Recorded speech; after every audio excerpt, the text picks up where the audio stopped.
So let's do the next question. Next question is question number 3.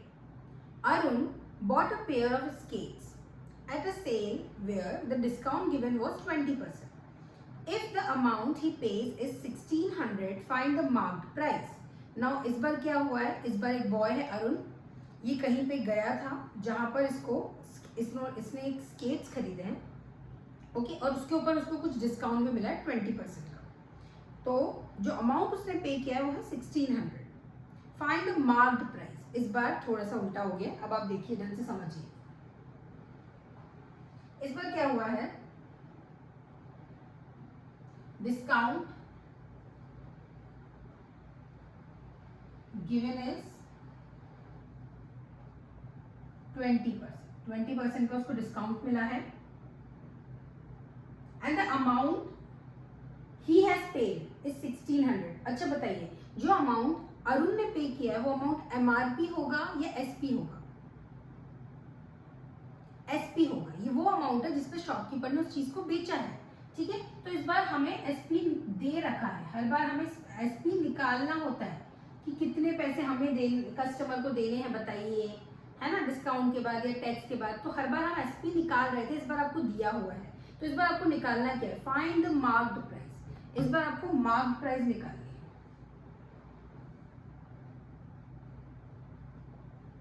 You have to find out MRP this time, है ना। तो question थोड़ा सा बदल गया, हर बार हम कुछ और कर रहे थे, अब हमें कुछ और करना है। अब दिमाग लगाना है, अगर 20% डिस्काउंट मिला है और डिस्काउंट के बाद हमें 1600 पे करना पड़ रहा है, ये 1600 हम पे कर रहे हैं, तो क्या इसका मतलब ये है कि अगर मैं एमआरपी को यहाँ पर x मान लूं, क्या मैं इस चीज पे यही लिखूं? हम मान लेते हैं कि एमआरपी जो भी थी प्रोडक्ट की वो थी x। लेट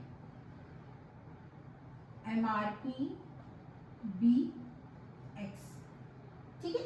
मान लिया कि हमने जितने भी इसके ऊपर जो भी मार्क प्राइस थी वो x थी, उस पर हमें 20% डिस्काउंट मिला, तो 1600 हमने पे किया। इसका मतलब क्या यही है कि x में से जो भी उसके ऊपर प्राइस लिखी हुई थी, जब मैंने 20% डिस्काउंट को माइनस किया तो मुझे ये वाला प्राइस मिला जो मैंने पे किया। क्या इसका मतलब यही है? यस। अब देखिए, इसको थोड़ा और लिखते हैं हम ढंग से। x यानी कि हमारा एमआरपी माइनस 20%। अब 20% किसका? ये 20% किसका था? x का ही तो था। x का 20% ही तो हमने डिस्काउंट जब भी हम निकालते हैं तो हम कैसे निकालते हैं? जो भी मार्क्ड प्राइस है उसी के ऊपर तो निकालते हैं। तो 20% डिस्काउंट अगर हमें मिल रहा है तो मार्क्ड प्राइस पे ही मिल रहा है ना। तो हम यहाँ क्या लिखेंगे, 20% ऑफ x का ही 20% है ये,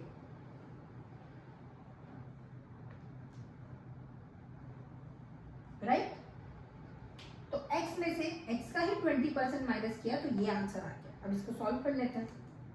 देखिए, x माइनस 20%, 20% मतलब परसेंट नीचे जाके 100 बनेगा, ऑफ का मतलब मल्टीप्लाई, और ये x इज इक्वल टू 1600।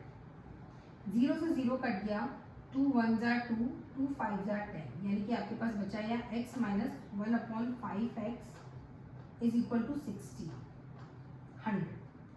क्या आपको ये चीज सॉल्व करनी आती है? क्या आप इसको सॉल्व कर सकते हैं? इस तरफ एलसीएम लेना आता है आपको? देखिए, अगर इसके नीचे कुछ भी नहीं है तो 1 है। x को अगर मैं 1 से मल्टीप्लाई करूंगी तो x ही आएगा।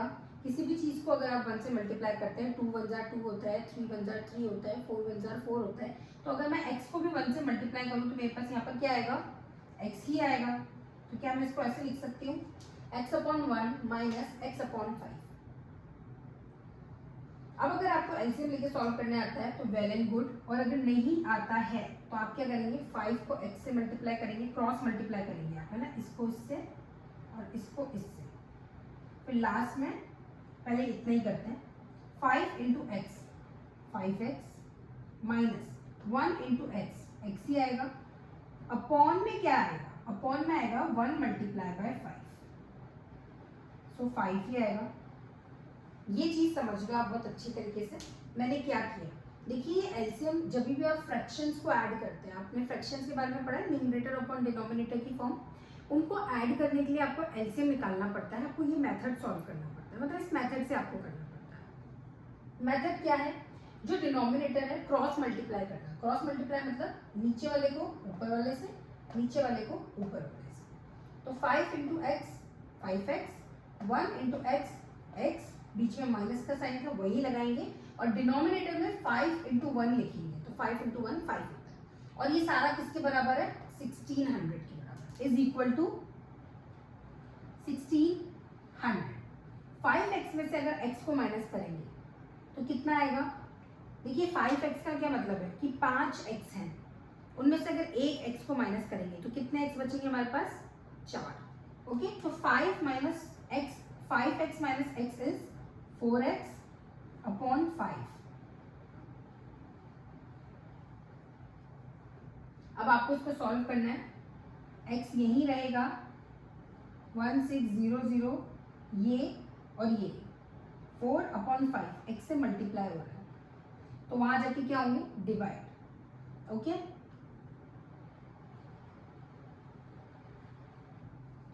अब डिवाइड को मल्टीप्लाई में चेंज करने के लिए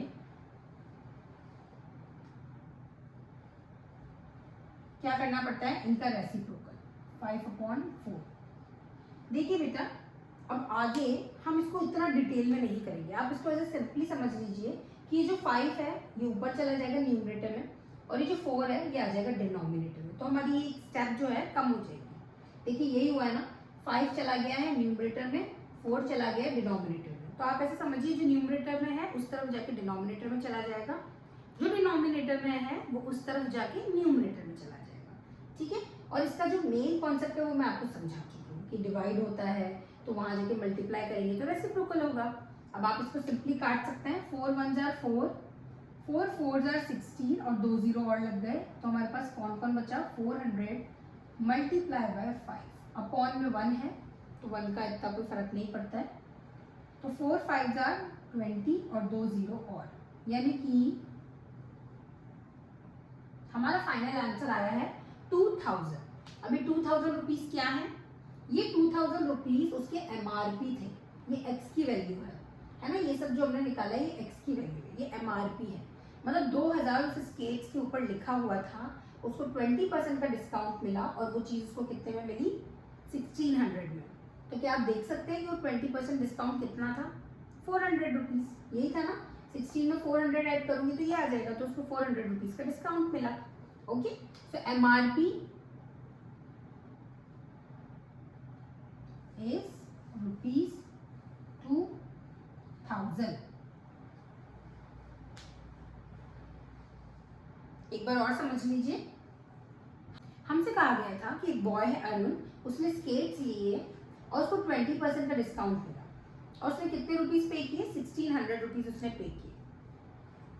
अब हमने क्या किया? हम जानते हैं कि डिस्काउंट है तो एमआरपी में से माइनस होगा, उन्होंने हमसे कहा था एमआरपी पता करो, हमने मान लिया एमआरपी एक्स है, एक्स में से जब हमने 20% एक्स का माइनस किया तो हमें 1600 मिला, इसको हमने सॉल्व किया जब, तो हमें यहाँ पर इक्वल टू में 1600 था, हमने इसको सॉल्व किया। सॉल्व कैसे किया? 20% मतलब 20/100, ऑफ का मतलब मल्टीप्लाई, एक्स का मतलब एक्स। ठीक है, इस तरीके से हमने पूरा सॉल्व किया, यहाँ पूरा सॉल्व किया, यहाँ सॉल्व किया, कट किया, तो मैं आंसर मिला 2000। अब मैं इसको वापस इसलिए नहीं समझा रही क्योंकि आप तो वीडियो देख रहे हैं, आप इसको पीछे करके वापस देख सकते हैं, है ना।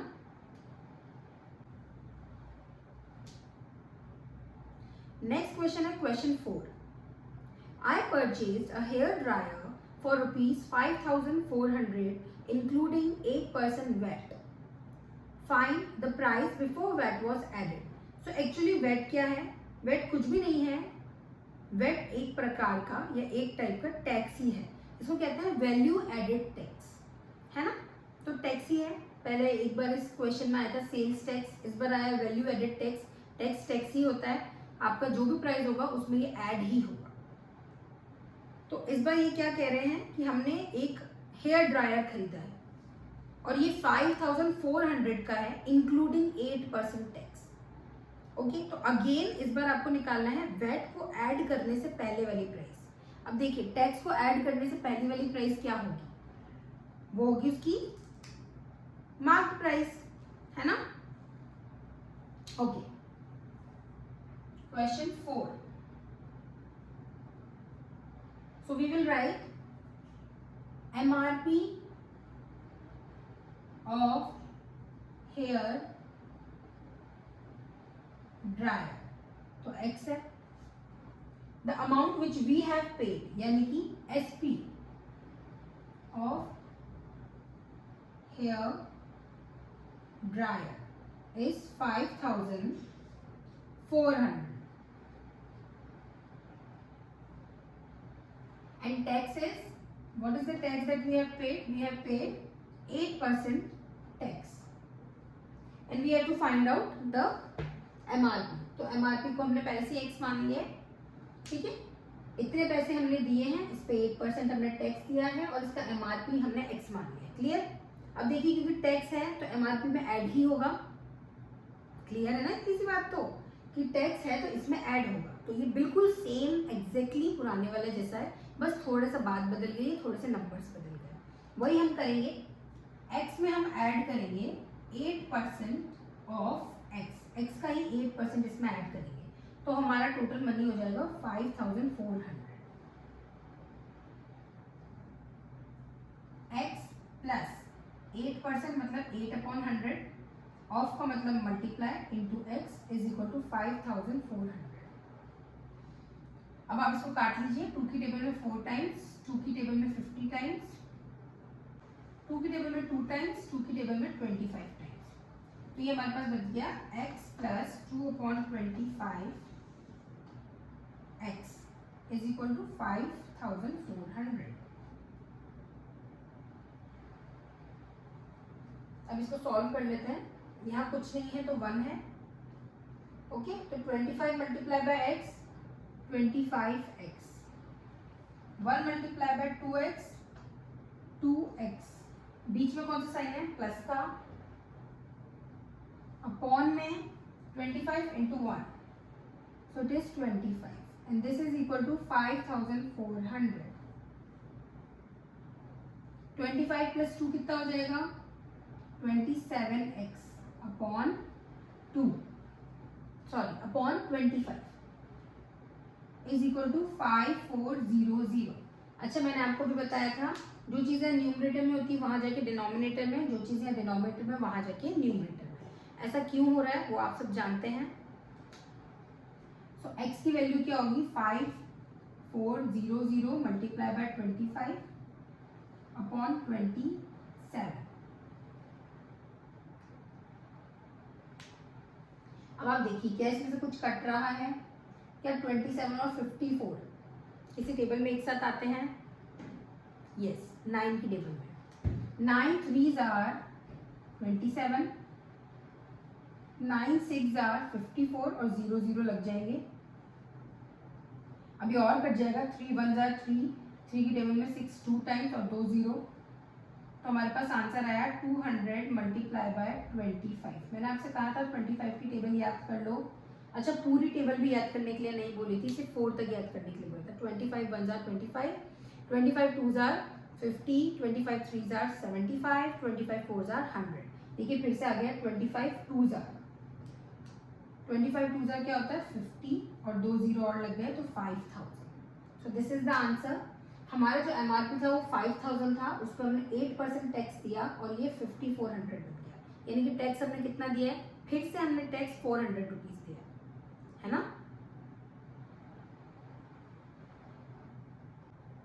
Now the last question of this exercise, question number 5, जो बिल्कुल पुराने क्वेश्चंस की तरह ही है।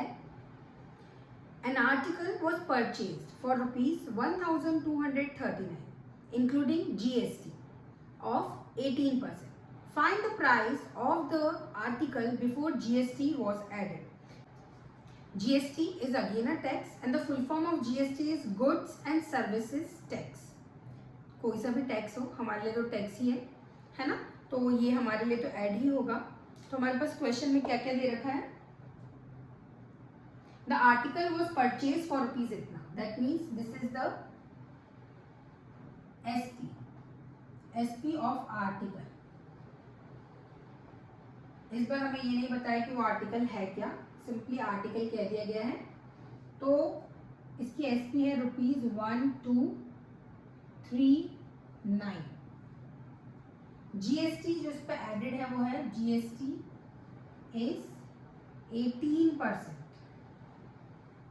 Find the price of the article before GST was added. So again you have to find the MRP. So let the MRP be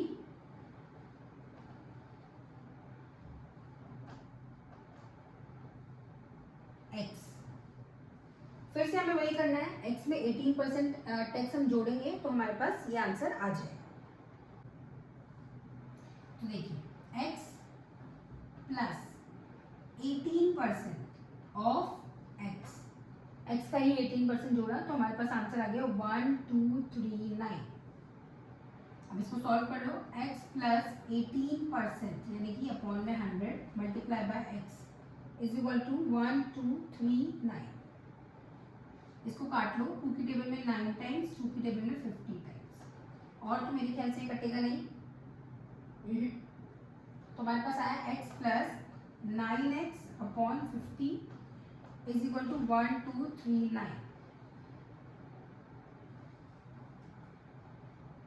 हम इसको solve कर लेते हैं तो वही होगा 50 मल्टीप्लाई बाय x यानी कि 50x प्लस यहाँ पर कुछ भी नहीं है तो 1 है, 1 multiply by 9x so is equal to 9x upon 50 multiply by 1 is equal to 1239। तो हो जाएगा 59x upon 50 is equal to 1239। अब इसको सॉल्व कर लेते हैं। x की वैल्यू कैसे आएगी, न्यूमरेटर को आप भेज दीजिए डिनोमिनेटर में, न्यूमरेटर को डिनोमिनेटर में और डिनोमिनेटर को न्यूमरेटर में। बेटा इस टाइप के जो क्वेश्चंस हैं इसमें आप थोड़ा अटक जाएंगे, क्यों? क्योंकि अब आपको नहीं पता कि 59 किस टेबल में आता है, क्योंकि अगर हम 2 में देखें नहीं आता, 3 में नहीं आता, 4 में नहीं आता, 5, 6, 7, 8, 9 तक नहीं आता। इसके आगे टेबल्स में आप जाएंगे तभी भी आपको ये नहीं मिलेगा। इस टाइप के जो नंबर होते हैं अगर आपको पता है तो ये प्राइम नंबर्स होते हैं, ये किसी भी टेबल में नहीं आते, ये खुद ही की टेबल में होते हैं बस। तो जब ऐसा कोई नंबर होगा तो श्योरिटी बहुत बढ़ जाती है कि ऊपर वाला जो ये नंबर है ये इसी की टेबल में कहीं ना कहीं आता होगा। तो आप इसको इससे डिवाइड करके देख लो, आपका आंसर आसान हो जाएगा। 1239 59 की टेबल में, तो 59 2s आर ओके। क्या होता है 59 2s आर, कहाँ करें हम, रफ कॉलम का है हमारा, यही कर रहे थे। 59 2s are 9 2s are 18, 5 2s are 10, 11, so 180 minus करेंगे तो हमारे पास बचेगा 5, है ना। इसने इससे बोरो लिया, ये 1 बन गया, 13 में से 8 गया तो 5 बचा, फिर ये नीचे उतारा तो 9, तो 59 1 जा 59। तो देखा आपने ये पूरा नंबर 59 की टेबल में ही आ गया। तो हम इसको काट सकते हैं, 59 1 जा 59, 59 21 जा दिस। तो हमारा आंसर आ जाएगा 21 मल्टीप्लाई बाय 50, तो ये हो गया 5 1 जा 5, 5 2 जा 10 और 0 का 0। तो इस बार हमारा आंसर है ₹1050। ठीक, क्लियर है?